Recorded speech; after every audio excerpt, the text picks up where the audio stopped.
고백기도의 두 번째 날 주신 하나님 말씀은요, 신약성경 로마서 14장 7절로 9절까지 말씀입니다.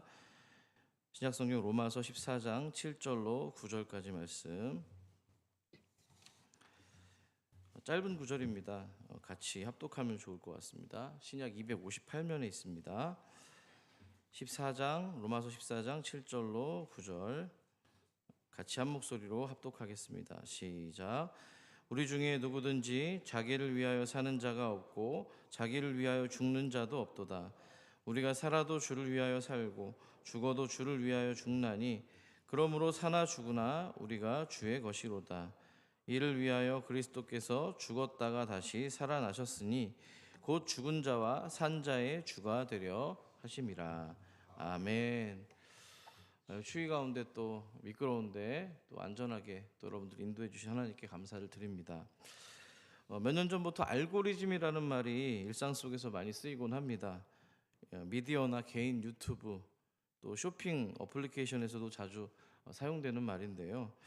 알고리즘의 의미는요, 어떤 결과가 나오도록 미리 정해둔 순서와 규칙입니다.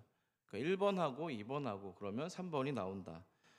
예를 들면 라면 끓이는 것도 일종의 알고리즘입니다. 물을 끓입니다. 또 면을 넣습니다. 스프를 넣고 몇 분 기다리면 완성이 되잖아요.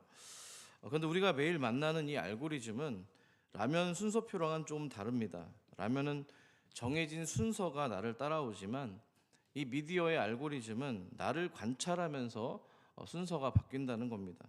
내가 무엇을 눌렀는지, 얼마나 오랫동안 시청했는지, 어디서 멈추었는지, 어떤 장면에서 웃었는지, 어떤 뉴스에 관심을 기울였는지 그걸 다 기억해 둡니다.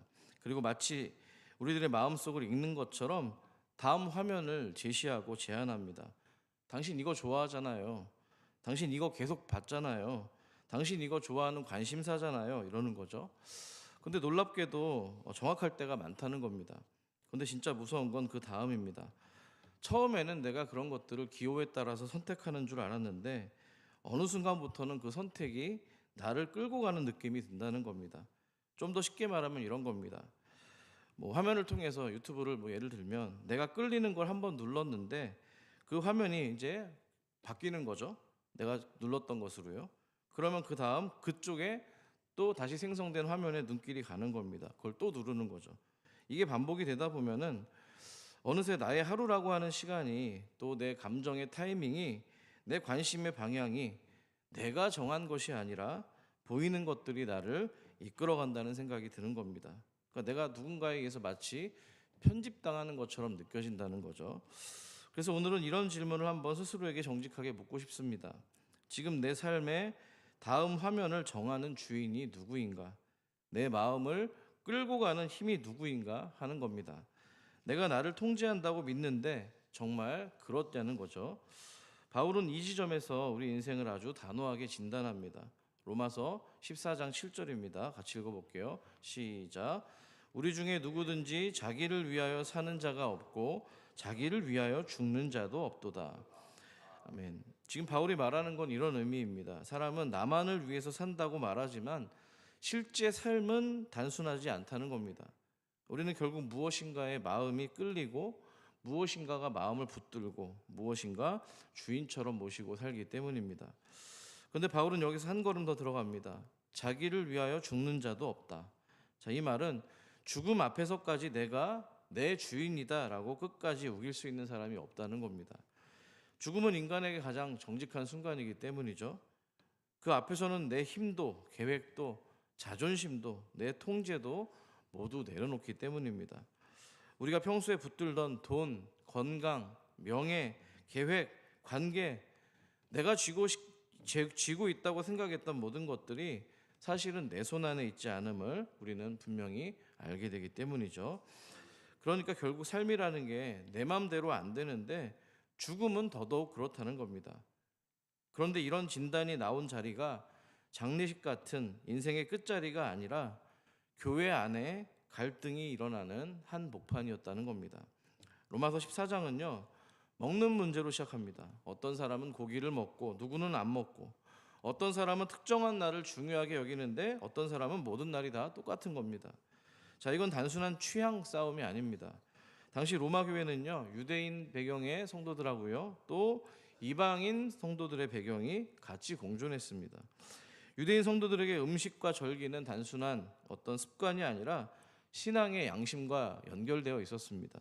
반면 이방인 성도들에게는 그 음식 규례가 자유를 묶는 굴레처럼 느껴졌다는 겁니다. 그래서 교회 안에는 이 음식 문제로 이런 태도들이 나타났습니다. 저 사람은 믿음이 약해. 저 사람은 너무 율법적이야. 저 사람은 너무 세속적이야. 이렇게 서로를 판단하고 업신여기고 마음이 갈라지기 시작합니다. 근데 여러분, 바울은 이 갈등을 단순히 성격 차이로 보지 않습니다. 음식의 취향 차이로 보지도 않습니다.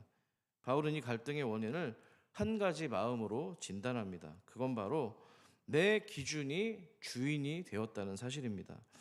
내 양심이 주인이 되면은 남을 쉽게 재단합니다.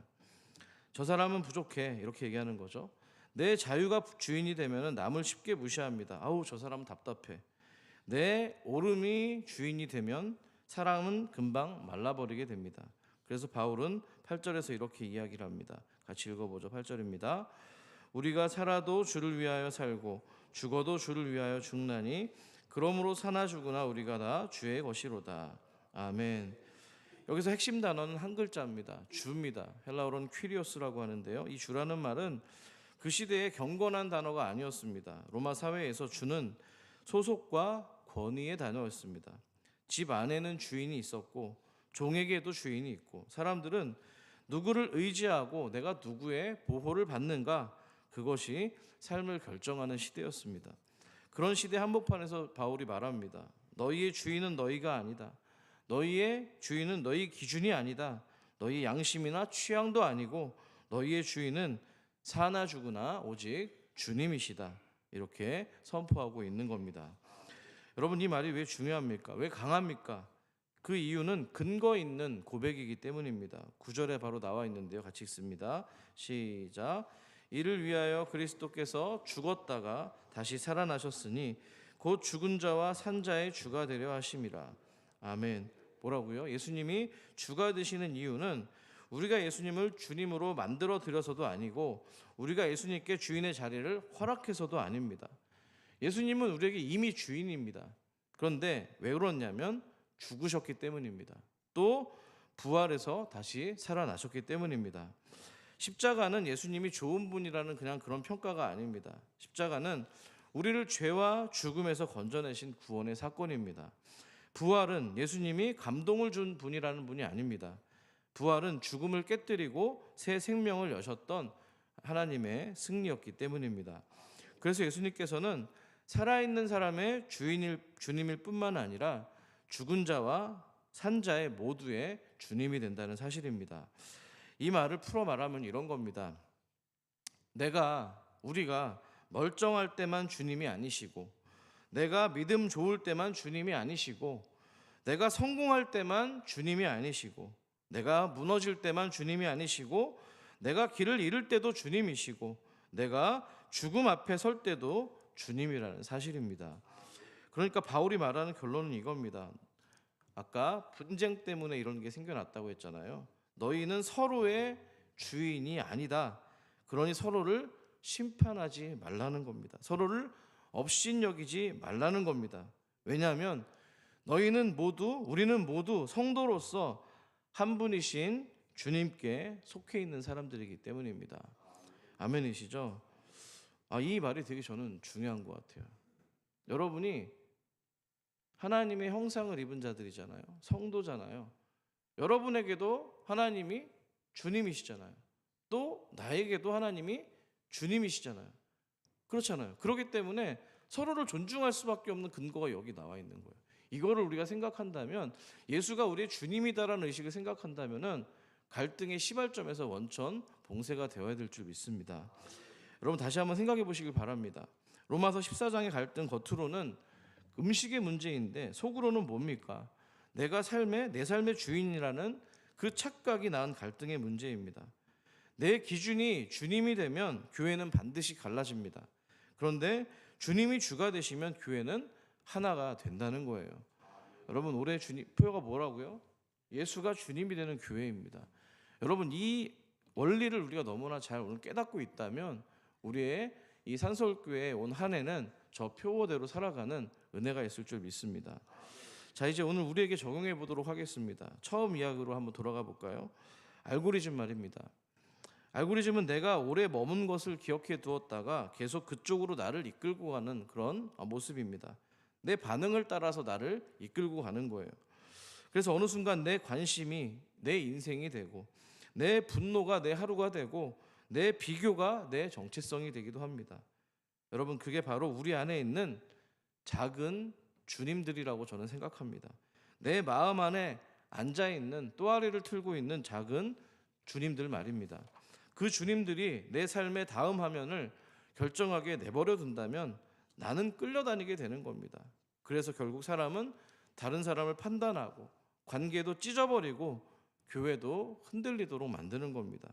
그래서 오늘 말씀 우리에게 아주 단순하고 강력한 고백을 요구합니다. 어떤 고백입니까? 사나 죽으나 나는 주님의 것입니다 라는 고백인 줄 믿습니다.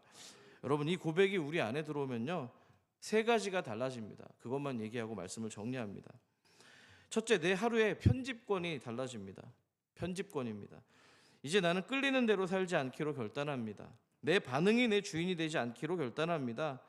주님, 내 오늘 하루의 다음 화면을 주님께 올려드립니다. 제가 무엇을 볼지, 무엇에 오래 머물지, 무엇에 반응할지, 무엇을 말할지 주님이 다스려 주옵소서. 둘째, 사람을 대하는 방식이 바뀝니다. 로마서 14장의 핵심은 결국 먹어도 되고 안 먹어도 된다가 아니라 서로를 판단하지 말라는 겁니다. 말씀드렸습니다. 왜냐하면 저 사람도 주님의 것이고 나도 주님의 것이기 때문입니다. 그러니 내 기준으로 재단하는 습관을 멈추고 주님이 그 사람을 붙드는 시간을 존중하시기를 바랍니다. 세 번째, 죽음과 상실 앞에서도 중심이 바뀝니다. 죽은 자와 산 자의 주라는 말이 가장 큰 위로가 되는 순간이 있습니다. 내가 감당할 수 없는 자리, 내가 통제할 수 없는 순간에도 주님은 여전히 우리의 주가 되시기 때문입니다. 우리는 평소에 괜찮다고 말합니다. 계획도 세우고 조절도 하고 버틸 힘도 있는 것처럼 보입니다. 그런데 어느 날 갑자기 몸이 말을 안 듣고 관계가 끊기고 어떤 소식 하나가 마음을 무너뜨리고 병원 복도에서 기다리다가 장례식장 의자에 앉게 되고 이제부터는 내가 할 수 있는 것이 없구나 라는 순간이 찾아오게 됩니다. 그때 사람이 가장 정직해지는 거죠. 내 힘으로 붙들 수 있는 게 얼마나 적은지 알게 되기 때문입니다. 바로 그 자리에서 복음은 이렇게 이야기하는 겁니다. 너 혼자 버티지 마라. 너의 인생이 너의 손에만 달려있는 것이 아니다. 죽음도 너의 마지막이 아니다. 왜냐하면 예수님은 살아있는 사람의 주님일 뿐만 아니라 죽음의 자리까지 주님이시기 때문입니다. 그러니 우리의 고백은 이렇게 바뀌어야 됩니다. 주님, 제가 이 상황을 통제하겠습니다가 아니라 이 상황을 주님께 맡겨드립니다. 한 문장을 기억하십시오. 믿음은 통제의 기술이 아니라 맡김의 고백이기 때문입니다. 그 맡김의 근거가 뭐라고요? 그분이 죽음을 통과하셨고 그분이 부활로 죽음을 깨뜨리셨기 때문입니다. 그래서 죽은 자와 산 자의 주님으로 다스리시기 때문입니다. 여러분, 우리의 고백은 사나 죽으나 나는 주님의 것입니다. 아멘이십니까? 세상은 내 반응을 읽고 그 반응을 따라서 다음 화면을 계속 내밉니다만 복음은 내 반응이 아니라 예수 십자가와 부활로 이미 결정된 나의 또 우리의 소속을 붙들어주기 때문입니다. 오늘 이렇게 결단합시다. 주님, 제 삶의 다음 화면을 제 욕심이 정하지 않게 하옵소서. 제 분노가 정하지 않게 하옵소서. 제 비교가 정하지 않게 하옵소서. 주님이 정하는 하루가 되기를 간절히 소망합니다. 오늘 말씀을 생각하시면서 우리 찬양 한 곡 하도록 하겠습니다. 예수를 나의 구주 삼고입니다. 구세주로 삼는 고백으로 찬양 올려드립니다.